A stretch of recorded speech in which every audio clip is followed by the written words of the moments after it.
Assalamualaikum warahmatullahi wabarakatuh.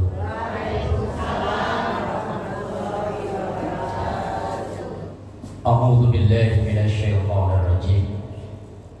Bismillahirrahmanirrahim. Alhamdulillahilladzi waqafa. Thumma assalatu wassalamu ala sayyidina Muhammadin al-Mustafa wa ala alihi wa ashabihi ahli sidqi wal wafa.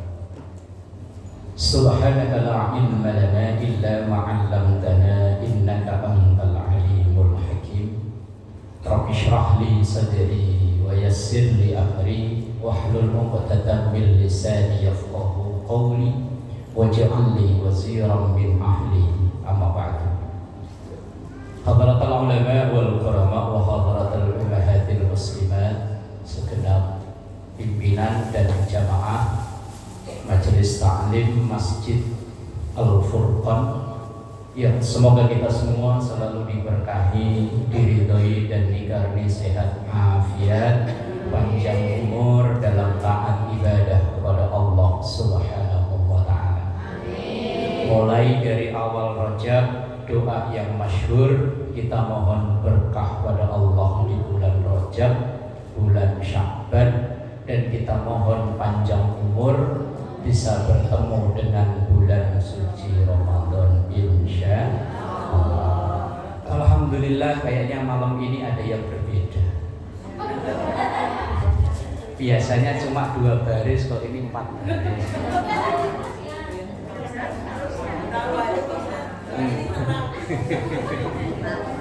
Ya, semoga-moga semuanya dapat hidayah dari Allah. Amin. Jangan sampai lecehkan orang berlaku untuk kita ya. Saat ini kita sudah berada di bulan Sya'ban.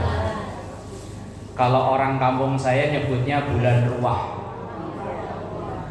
Yang mana bulan Sya'ban, kalau sudah masuk di bulan Sya'ban, tentunya gak lama lagi kita akan masuk bulan suci Ramadan. Saking orang pengen konsentrasi Ramadan, kegiatan-kegiatan yang lain diliburin. Bukan hanya pengajian, senam libur. Libur kan senam ya? Udah penutupan belum senam? Belum. Lewong saya pernah diundang, pikir saya itu ya majelis taklim, ternyata majelis senam. Ini bener, di Kebun Baru itu ada satu komunitas senam lansia. Lah saya diundang, itu pikir saya ya penutupan majelis taklim, ternyata majelis senam. Baik, karena sebentar lagi bulan suci Ramadan, maka ketika masuk bulan Sya'ban, pertama yang harus kita ingat adalah kalau yang punya utang puasa segera dibayar. Sebentar lagi jatuh tempo. Ada yang masih punya utang? Masih ada? Kebangetan. Orang yang tidak berpuasa itu ada 4 konsekuensi. Ada kalanya wajib qadha saja, ada kalanya wajib fidyah saja, ada kalanya qadha dan fidyah, ada kalanya nggak usah qadha, nggak usah fidyah, dan tidak dosa. Tergantung dari apa penyebab orang itu nggak puasa. Jadi tidak bisa dipukul rata, pokoknya kalau nggak puasa qadha, nggak bisa. Pokoknya kalau nggak puasa fidyah, nggak. Belum tentu. Orang yang nggak berpuasa, ini saya ambil keterangan ini dari kitab Nihayatuz Zain, tulisan Imam Nawawi Banten. Beliau menuliskan bahwa orang yang tidak berpuasa itu ada 4 konsekuensi. Wajib qadha, wajib fidyah, wajib qadha dan fidyah, dan tidak wajib qadha dan fidyah plus gak dosa. Tergantung alasan ia tidak berpuasa. Yang pertama, wajib qadha saja, tidak wajib fidyah. Yaitu yang pertama, orang yang nggak berpuasa karena sakit yang masih bisa diharapkan kesembuhannya. Sakit yang secara medis ia nggak kuat puasa. Lah, yang tahu ini tentu diri kita sendiri dan dokter. Jangan langsung, Bu, kok nggak puasa? Iya, saya lagi sakit. Apa? Panu. Nggak bisa. Kemudian yang kedua, orang yang berpuasa tapi nanti wajib qadha adalah orang yang dalam bepergian alias musafir. Yang boleh tidak berpuasa itu orang yang sudah dalam perjalanan, bukan masih di rumah. Ini kadang ada orang yang nggak berpuasa, ketika ditanya, Mas kok nggak puasa? Oh iya, saya ntar sore mau mudik. Mudiknya masih ntar sore, kok dari pagi nggak puasa. Lah iya kalau jadi mudik, kalau enggak. Orang yang boleh tidak berpuasa itu ketika sudah di perjalanan, yang perjalanannya itu minimal menempuh jarak tempuh kurang lebih 81 km. Dan di perjalanan itu ia merasa tidak kuat untuk puasa. Kenapa ini menjadi alasan? Karena dulu zaman Rasulullah perjalanan kendaraan paling keren kan unta. Nggak ada AC-nya, nggak ada joknya. Lah sekarang kan naik kereta, naik bis, naik mobil, joknya bagus-bagus, AC-nya bagus-bagus. Walaupun begitu, kalau memang sudah memenuhi syarat, boleh tidak berpuasa dan nanti wajibnya qadha. Yang ketiga, orang yang nggak berpuasa atau nggak sah puasanya karena lupa niat. Ini yang hati-hati, Bu. Kalau traweh hari pertama, saya yakin Al-Furqan ini meludak jamaahnya. Tapi berlaku berapa hari? Seminggu. Nah terus pada kemana ya? Ya kita berhusnudon, siapa tahu pada umroh ya. Ya siapa tahu. Lah kalau kita berangkat traweh, selesai traweh biasanya nggak tahu kalau di sini. Biasanya kan dibimbing bareng-bareng. Bismillahirrahmanirrahim. Nawaitu. Nah gitu ya. Kalau traweh, kalau nggak traweh niatnya kapan? Sahur, oke. Iya kalau sahur, kalau kesiangan.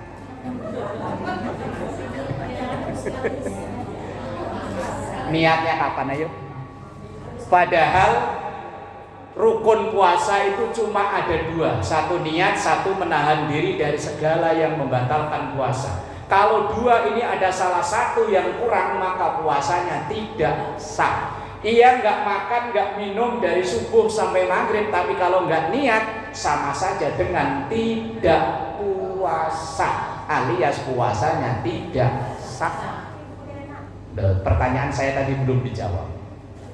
Taraweh nggak berangkat karena mungkin jadwal bukber kan banyak ya. Puasa cuma 30 hari, jadwal bukber ada 47. Alumni PAUD, alumni TK, alumni SD, alumni SMP, alumni SMA, alumni Senam, alumni PKK, alumni Jumantik, alumni. Udah berapa tadi? Umpama ibu ada acara bukber jauh acaranya, Tanah Abang mau mana sambil toab di sono. Pulang nyampe rumah jam 10 malam capek, langsung tidur. Begitu tidur dilala sekitar jam 3 hujan gede, pules. Bangun-bangun jam setengah 7. Ya itu kalau hari itu terus puasa, niatnya kapan?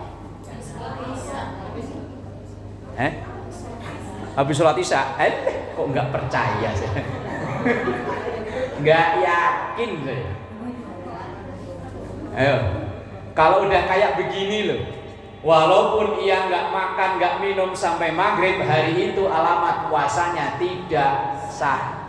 Kira-kira selama ini udah pernah ngalamin kayak begitu loh?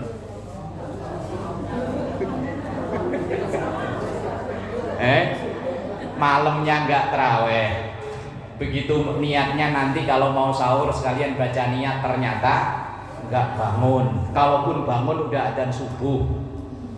Lah terus niatnya kapan kalau begini? Lah kok nggak yakin juga ya? Lah maka ini ajaran fatwa dari Imam Nawawi Banten pula. Beliau itu kan asli orang Indonesia, beliau sangat paham wataknya orang Indonesia. Berangkat terawih paling 3 hari sampai seminggu, kemudian hari kesono nggak terawih. Bahkan beliau sudah tahu banyak yang kelupaan niat. Maka beliau mengajarkan umpama besok tanggal 1 Ramadan, malam ini kita niat di jamak. Pakai bahasa apa? Ya terserah.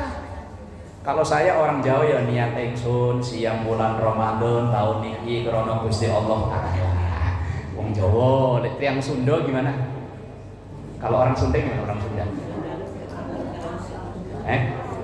Yang orang Sunda, orang Madura? Enggak ada.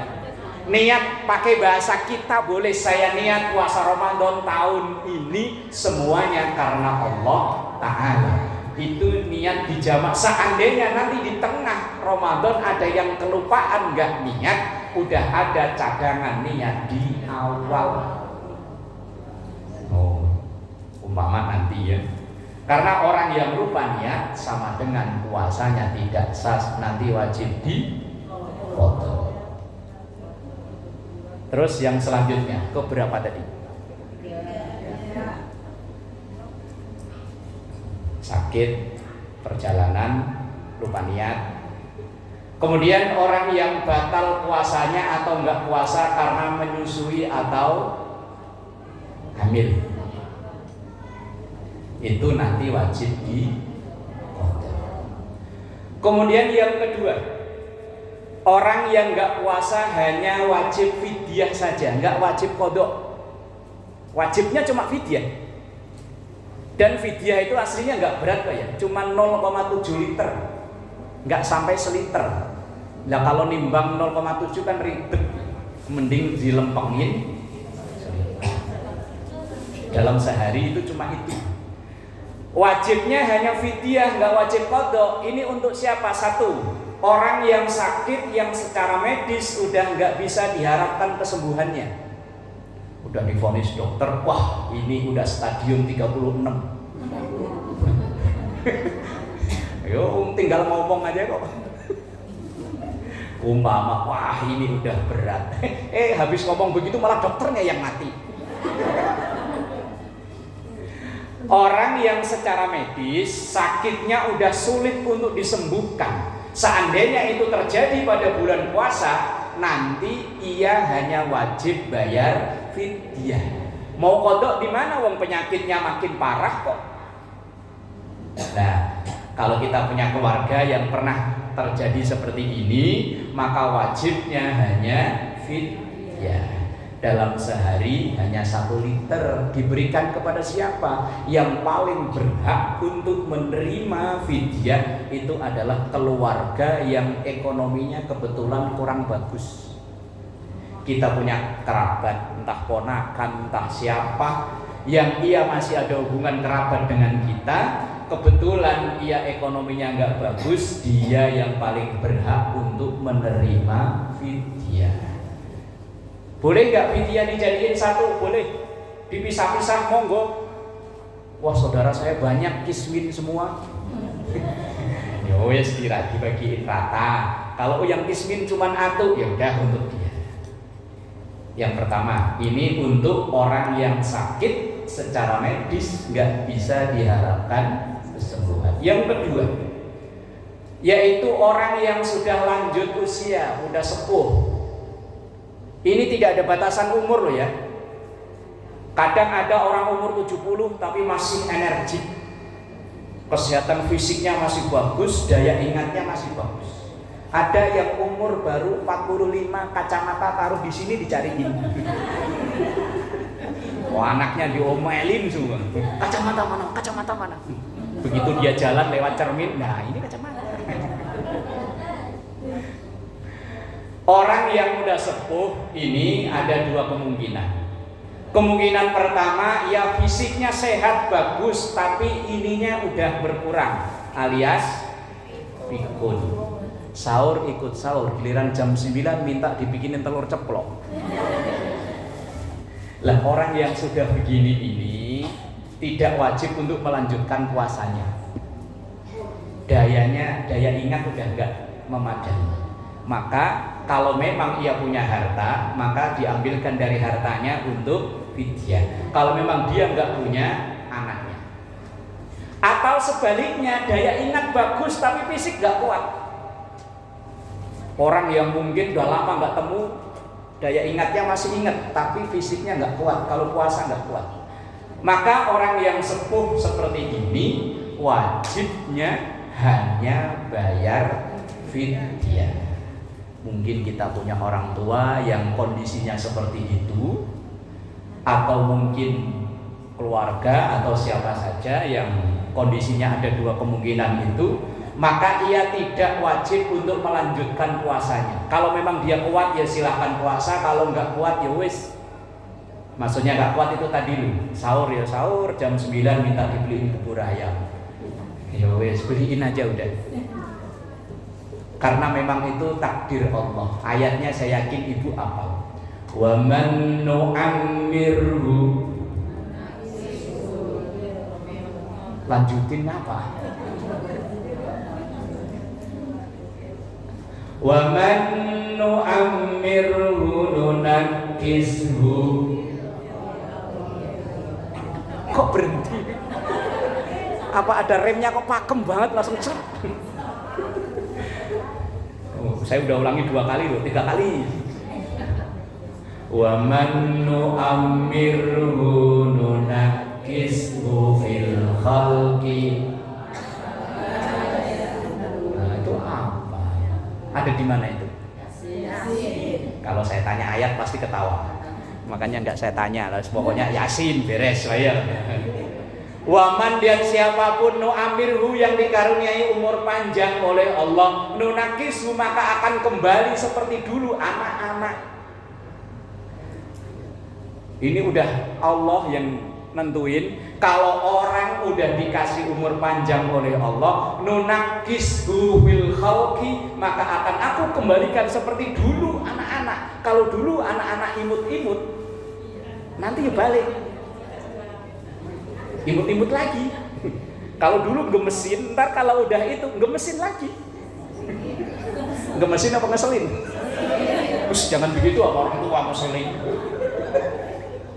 Gemesin. Kalau dulu jam sahur ikut sahur, jam 9 makan, masih anak-anak, nanti begitu lagi. Itu kayak saya dulu istri saya ngomongin anak saya yang perempuan, Duk, ikut puasa ya. Puasa itu apa mak? Nggak boleh makan, nggak boleh minum. Terus bolehnya makan nanti kalau ada azan. Maknya salah ngomong. Habis sahur, nggak lama azan subuh. Duh, mak azan mak makan. Maknya salah ngomong. Begitu duhur, belum mak azan duhur, makan lagi. Salah ngomong.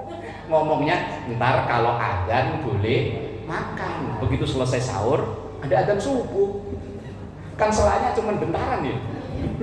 Salah ngomong. Dulu kecil begitu, nanti nu'ammirhu kalau udah dikasih umur panjang balik lagi kayak begitu, maka puasa tidak wajib lagi. Sholatnya ya sama. Kalau ingat dia ya sholat, kalau enggak ya wes ben. Nah, pikun ini kan sesuatu kelaziman yang pasti datang, tetapi bisa ditunda. Kalau dihalangi nggak bisa, pasti datang, tapi ditunda bisa. Salah satunya yaitu dengan rajin membaca dengan bersuara. Bacanya jangan dibatin, bukan bersuara. Lah membaca bersuara tentunya itu bisa menunda pikun. Maka ibu bisa perhatikan orang-orang yang rajin ngaji baca Quran di usia udah lanjut, daya ininya masih bagus. Walaupun mungkin fisiknya lemah, tapi daya ingatnya masih bagus. Kalaupun wah saya kalau baca Quran nggak bisa, yang lain. Tapi sering baca, otak sering terlatih, mata sering melihat, mulut sering digunakan untuk ini, insya Allah pikun tertunda. Kalau dilawan nggak bisa. Kok sampai ke pikun tadi bahas apa sih? Yang wajib fidyah. Lah kemudian yang ketiga ini wajib qadha dan wajib fidyah. Dua-duanya. Ya qadha ya iya, fidyah ya. Kalau pertama tadi hanya wajib qadha, kedua hanya wajib fidyah, ketiga wajib qadha dan fidyah. Ini untuk siapa? Yaitu orang yang punya utang puasa yang sampai lewat jatuh tempo. Misalnya ini kemarin puasa tahun kemarin nih 2023 sampai sekarang belum kebayar, belum diqadha. Sampai nanti di bulan Maret Ramadan lagi belum kebayar juga. Nah nanti setelah bulan Maret begitu selesai Ramadan baru ia mengqadha puasa yang 2023, maka selain qadha maka ia juga harus bayar. Kalau lewat jatuh tempo ada denda, yaitu dendanya bayar fidyah. Lah kalau yang dulu misalnya waktu zaman masih muda sering nggak puasa, yo dikodok semampunya karena saking banyaknya yo. Nah iya, yo dikodok semampunya, dibayar fidyah semampunya. Fattaqullaha mastata'tum, jalani ketaatan kepada Allah sesuai kadar kemampuan kita. Ini yang pertama. Orang yang punya utang puasa nggak dibayar sampai jatuh tempo, maka nanti selain qadha juga ia wajib fidyah. Untuk siapa lagi? Untuk ibu-ibu yang menyusui atau hamil, ia tidak berpuasa karena mengkhawatirkan kondisi anak. Dianya sehat, saat hamil sehat, saat menyusui ya sehat, tetapi bayinya kalau dia puasa nanti berefek ke bayinya, misalnya ASI-nya nggak lancar, atau mungkin begitu ia periksa ke dokter kandungan, ibu kata dokter umpama ibu sehat, tetapi janin ibu kalau ibu puasa nanti bermasalah. Nah boleh ini tidak berpuasa, tapi nanti wajibnya dua, yaitu qadha dan fidyah. Ini kadang dulu ada yang nanya, Ustaz, giliran saya mau bayar qadha malah hamil lagi. Lah terus, lah begitu tahun berikutnya mau qadha lagi, hamil lagi. Lah kok doyan temen toh Bu?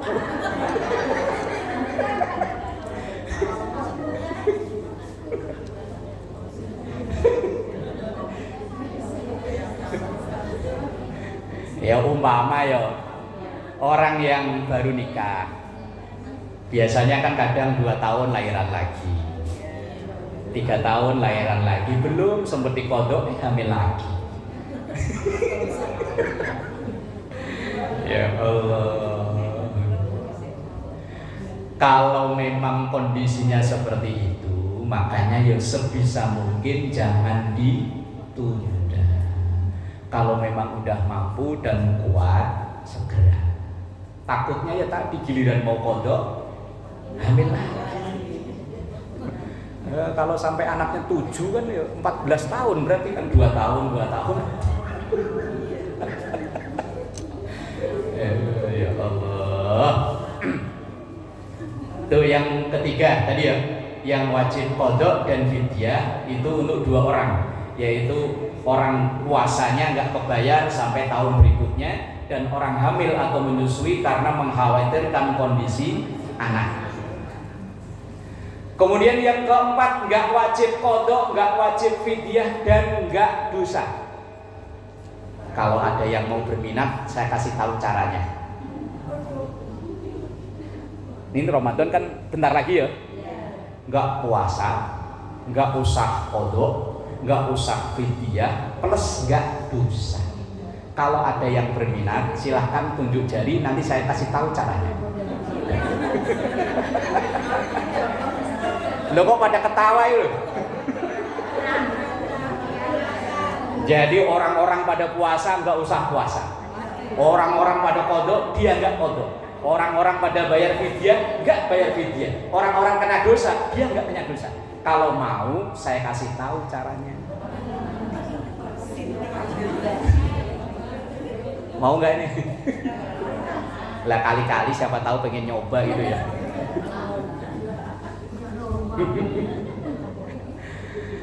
Untuk siapa ini? Pertama, untuk anak kecil. Anak kecil itu kan dia nggak wajib puasa, nggak wajib qodho, nggak fidyah, dan nggak dosa. Dalam hadis Rasulullah SAW, rufi al-qalamu an salasin. Catatan amal itu nggak berlaku untuk 3 orang. 1, anak kecil sehingga ia dewasa. 2, orang tidur sehingga ia bangun. Orang tidur itu nggak ada hukum apa-apa. Umpama ini pulang ngaji dari sini tidur, begitu tidur ngelindur. Lindur Indonesianya apa? Ngiko. Langsung Bismillahirrahmanirrahim. Alif lam mim. Dzalikal kitabu la raiba fihi hudan lil muttaqin alladzina yu'minuna bil ghaibi. Begitu jam 3 subuh langsung qul a'udzu birabbin nas malikin nas. Khatam kan ya? Khatam 30 juz, tapi ngelindur. Enggak ada pahalanya. Sebaliknya, begitu dia tidur, karena sebelum tidur dia sempat ngomel-ngomel sama lakinya. Sebelum tidur ngomel dulu. Begitu tidur ke bawah mimpi. Begitu tidur lakinya di sebelah, pum, kelenger lakinya.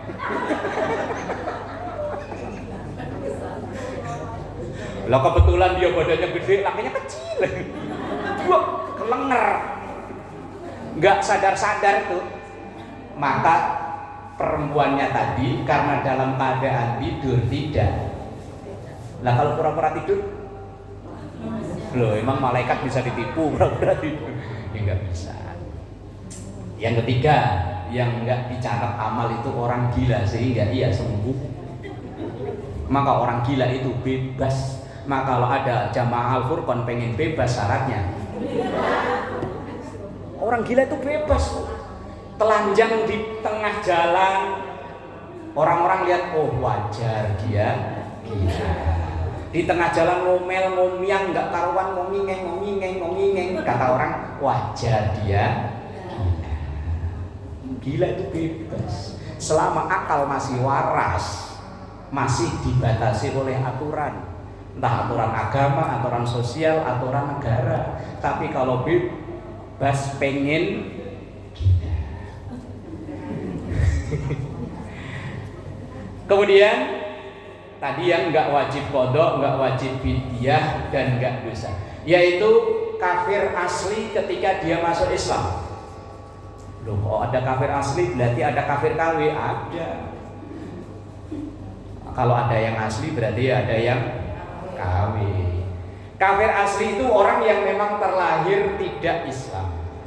Remajanya, mudanya nggak Islam. Begitu usia 50 umpama masuk Islam, maka usia sebelum 50 itu semua ibadah mahdhah. Ibadah mahdhah itu ya kayak sholat, puasa, zakat, semuanya pemutihan. Pokoknya nggak ada catatan apa-apa loh pemutihan. Tapi yang hablum minan nas ya tetap utang wajib bayar. Mentang-mentang mu'allaf utang lunas, enak temen. Nggak bisa. Lah orang kafir asli ini ketika ia masuk Islam, maka puasa ya tentu kan dia nggak pernah puasa, atau bukan orang Islam. Maka ketika dia masuk Islam, pemutihan semuanya, nggak ada qodho, nggak ada fidyah, plus nggak dosa. Ini yang kafir asli. Kalau yang kafir KW, wah resikonya lebih berat. Ini saya ambil keterangan dalam kitab Sulamut Taufik. Itu ketika seseorang misalnya lahir Islam, anak Islam yo ngaji macam-macam. Begitu umpama umur 20 ia ketemu jodoh bukan orang Islam, ia ikut ke pasangannya keluar dari Islam. Umur 40 cerai, balik Islam lagi. Berarti dia murtad selama 20 tahun kan? Selama 20 tahun ini ibadah mahdoh yang ia tinggal wajib diqadha. Gempor. Ya umpama puasa setahun kan 30 kali kan, 30 kali 20 berapa? 600 ya?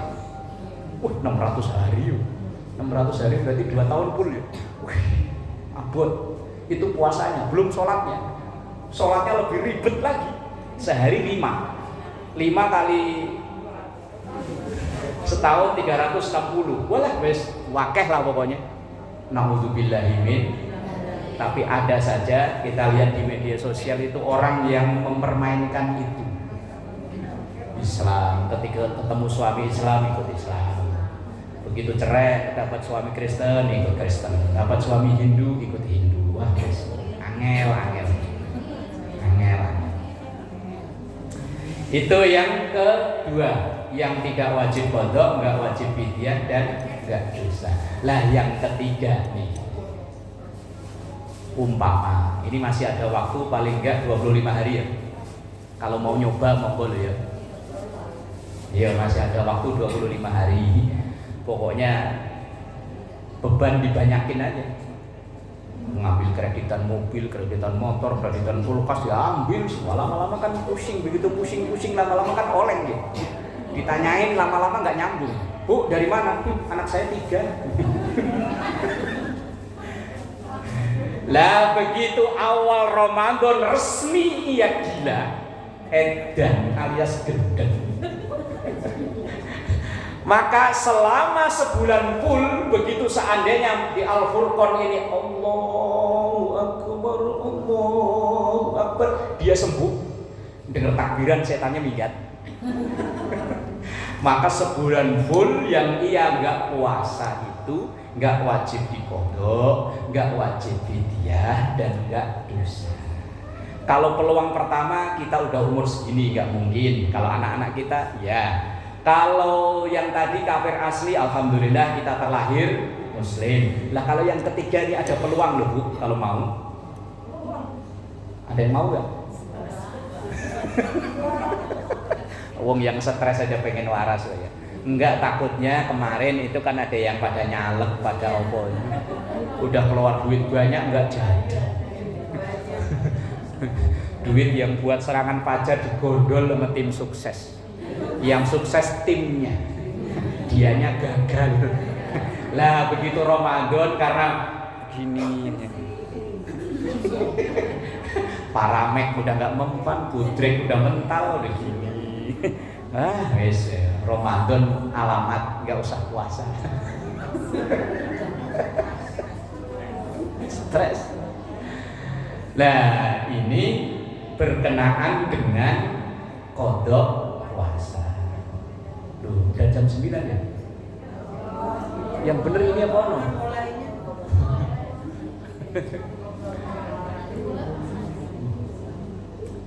Tak malaman ya.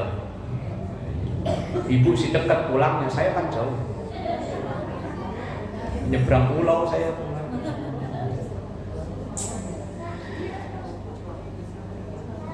Nah, itu yang berkenaan tentang kalau seandainya kita ada puasa yang ditinggal. Nah, kalau nggak ada ya udah selesai urusan. Ini karena kalau ibu-ibu kan pasti ada kan, entah karena haid, karena nifas, atau mungkin ya karena sakit, karena perjalanan dan lain-lain. Maka konsekuensi yang ditanggung disebabkan karena hal-hal yang berbeda, maka konsekuensinya ya berbeda. Dan ini bulan Sya'ban ini dalam kitab Madza fi Sya'ban yang ditulis oleh Syekh Muhammad Alwi Al-Maliki, bulan Sya'ban ini adalah bulan turunnya ayat perintah untuk membaca sholawat. Ayatnya apa ya? Ayat perintah sholawat apa kan ya? Innallaha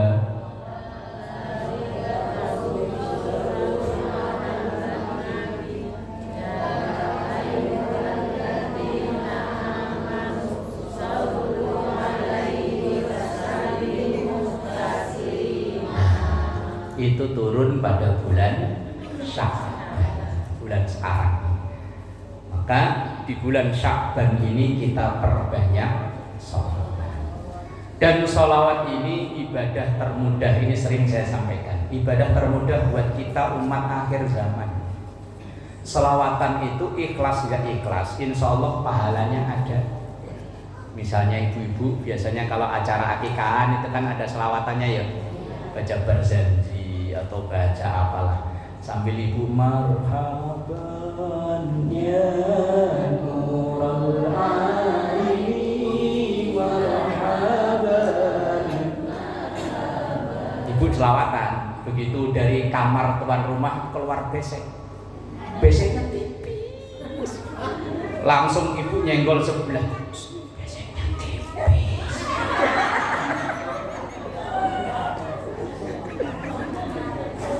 Kira-kira orang yang model selawatan begitu kira-kira ikhlas gak itu orang yang model begitu itu? Tapi insya Allah pahalanya tetap. Selawatan itu seandainya kita nggak punya wudhu sambil menjalani tugas rutinitas harian tetap berpahala. Ibu di rumah kegiatan rutin kan ya masak, ya sambil nyuci beras, sallallahu ala Muhammad. Kemarin masih 14.000, sekarang nanti sallallahu alaihi wasallam. Ini Habil Price naik lagi apa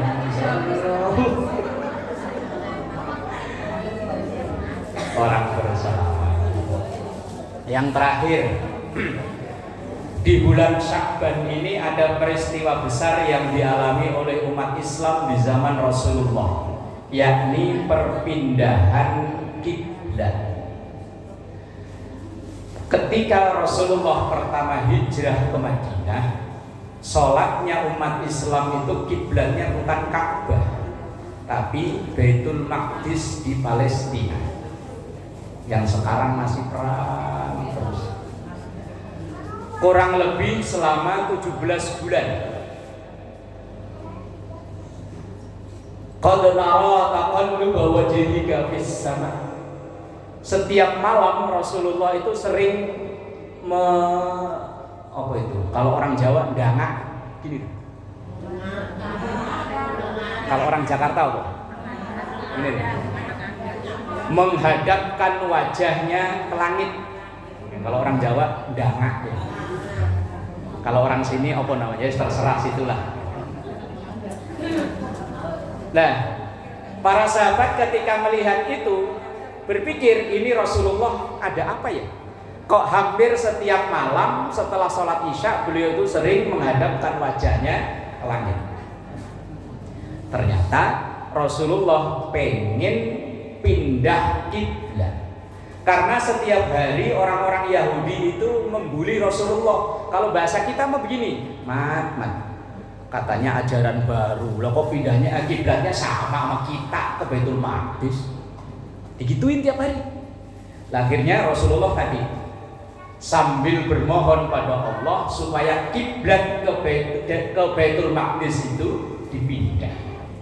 17 bulan Rasulullah berdoa. Jadi doanya Rasulullah itu enggak sekali langsung bim salah bim. Jadi apa? Enggak. Ternyata prosesnya lama loh ya, 17 bulan. Doa itu enggak kayak orang makan sambal, begitu dimakan langsung. Enggak.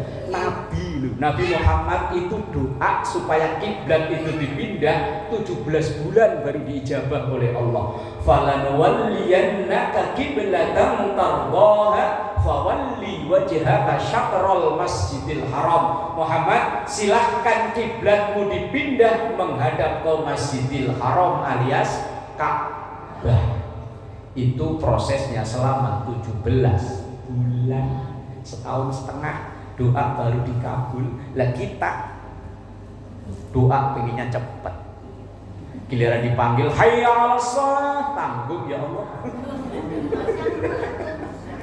Dipanggil entar-entaran, giliran minta pengennya cepet. Nabi aja doa 17 bulan baru dikabul.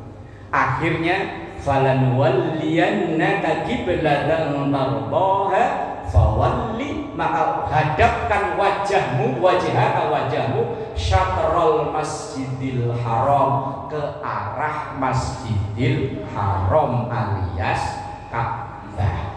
Kalau yang berada di sana ketika haji dan umroh memang kiblatnya kita menghadap langsung ke Ka'bah. Tapi kalau kita di kebantenan sini, yo kira-kira asal madhep ngulon geser ngalor dikit, yo wis itu kiblat. Lalu kira-kira kok ya mungkin kalau dipakai kacamata tembus pandang, mungkin tembusnya Masjidil Haram atau Barcelona ya nggak tahu. Jangan-jangan tembusnya Barcelona lagi. Sono, tembusnya kemana nggak tahu kan?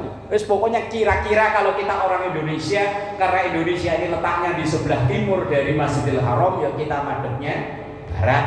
Barat, kayak ikut-ikutan geser ngalor dikit beres.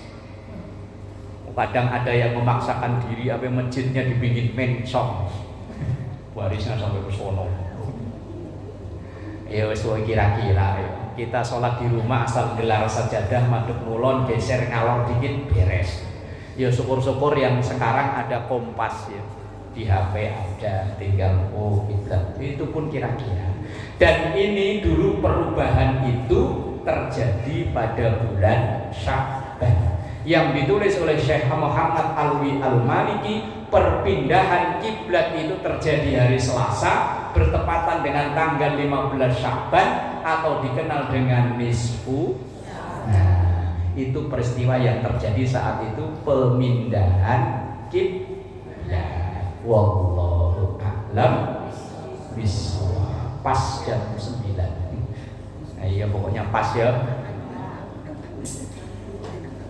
Sebelum ditutup, kalau mau ada yang menyampaikan pertanyaan, monggo.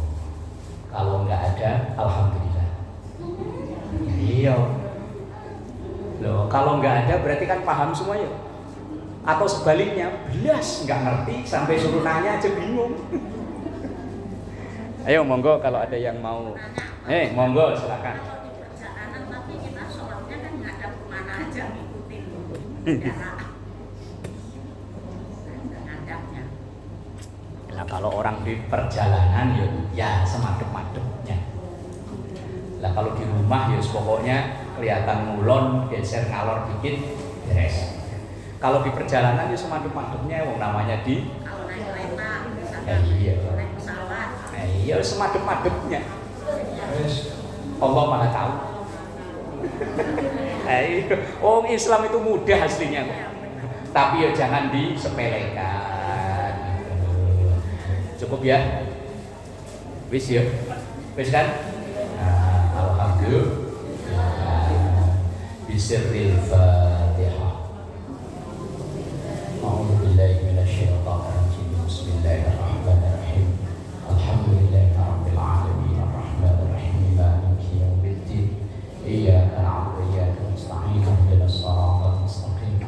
Shiratal ladzina an'amta 'alaihim ghairil maghdubi 'alaihim waladdallin. Astaghfirullahaladzim al ma'bud ya dzal jalali wal ikram. A'udzu billahi minasyaitonir rajim. Bismillahirrahmanirrahim. Alhamdulillahi rabbil alamin. Allahumma shalli ala sayyidina Muhammad wa ala ali sayyidina Muhammad. Allahumma inna nas'aluka ilman nafi'an wa fahman wasi'an wa 'amalan mutaqabbalan wa rizqan katsiran halalan tayyiban mubarakan wa waladan salihan. Allahumma barik lana fi Rajab wa Sya'ban wa ballighna Rabbana atina fid dunya hasanah wa fil akhirati hasanah wa qina adzaban nar. Sallallahu ala sayyidina Muhammad wa ala alihi wa sahbihi wa sallam walhamdulillahi rabbil alamin. Terima kasih dan mohon maaf. Hadanallahu wa iyyakum ajma'in. Assalamualaikum warahmatullahi wabarakatuh.